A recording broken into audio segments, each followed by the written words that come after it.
संसदीय प्रणाली, parliamentary system. परिभाषा, डेफिनेशन। संसदीय प्रणाली एक लोकतांत्रिक शासन व्यवस्था है जिसमें कार्यपालिका, एग्जीक्यूटिव, विधायिका, लेजिस्लेचर के प्रति उत्तरदायी होती है। इसमें कार्यपालिका का प्रमुख, प्रधानमंत्री, संसद से चुना जाता है और वह संसद को उत्तरदायी होता है। मुख्य विशेषताएं, की फीचर्स। एक, कार्यपालिका की द्वैध संरचना, डुअल एग्जीक्यूटिव। राज प्रमुख, प्रेसिडेंट या मोनार्क, सांविधानिक नाममात्र प्रमुख होता है। प्रधानमंत्री और मंत्रिमंडल वास्तविक शक्तियों के धारक होते हैं। 2, विधायिका से कार्यपालिका का चयन। प्रधानमंत्री और मंत्रीगण संसद के सदस्य होते हैं। वे संसद में बहुमत प्राप्त दल से होते हैं। 3, कार्यपालिका की संसद के प्रति जवाबदेही। कार्यपालिका को हर समय संसद का विश्वास प्राप्त होना चाहिए, अन्यथा वह पद से हटाई जा सकती है। No confidence motion. 4, विधायिका और कार्यपालिका का घनिष्ठ संबंध। संसद और सरकार, कार्यपालिका के बीच तालमेल होता है। कानून निर्माण और नीति निर्धारण में दोनों का योगदान रहता है।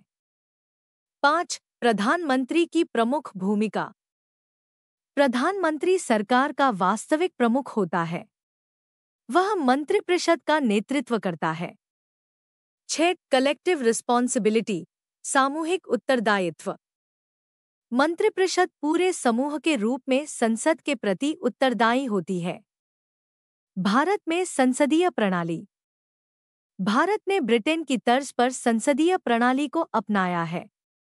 भारतीय संविधान में अनुच्छेद 74 और 75 के तहत कार्यपालिका की संरचना और जिम्मेदारियां निर्धारित की गई हैं। भारत में कार्यपालिका के 2 भाग। 1, राष्ट्रपति, प्रेसिडेंट, संवैधानिक प्रमुख। 2, प्रधानमंत्री और मंत्रिपरिषद, PM and council of ministers, वास्तविक कार्यपालिका। अनुच्छेद, आर्टिकल्स। अनुच्छेद 74, राष्ट्रपति को मंत्रिपरिषद की सलाह लेना अनिवार्य। अनुच्छेद 75, प्रधानमंत्री की नियुक्ति और मंत्रिपरिषद की सामूहिक उत्तरदायित्व। अनुच्छेद 85, संसद की बैठक बुलाने का अधिकार। अनुच्छेद 356, राज्य में राष्ट्रपति शासन। अन्य देश जहां संसदीय प्रणाली है: United kingdom, UK, Bharat, Canada, Australia, Japan, Germany. संसदीय प्रणाली के लाभ, एडवांटेजेस। 1, उत्तरदायी शासन, सरकार संसद के प्रति जवाबदेह होती है। 2, लोकतांत्रिक प्रतिनिधित्व, जनप्रतिनिधियों के माध्यम से कार्यपालिका का गठन। 3, अधिक लचीलापन, अविश्वास प्रस्ताव आने पर सरकार बदली जा सकती है।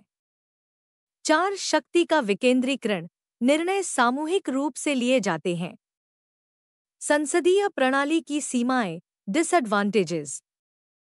1, राजनीतिक अस्थिरता, बार बार सरकार गिरने की आशंका रहती है। 2, गठबंधन सरकार की समस्या, निर्णय लेने में कठिनाई और धीमापन।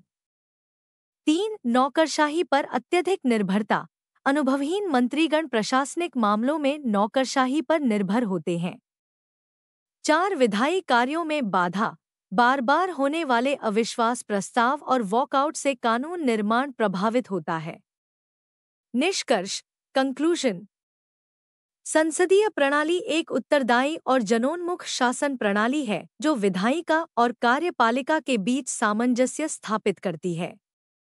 भारत जैसे विविधतापूर्ण देश के लिए यह प्रणाली उपयुक्त मानी जाती है, किंतु इसके संचालन में राजनीतिक स्थिरता, नैतिकता और प्रशासनिक दक्षता की आवश्यकता होती है।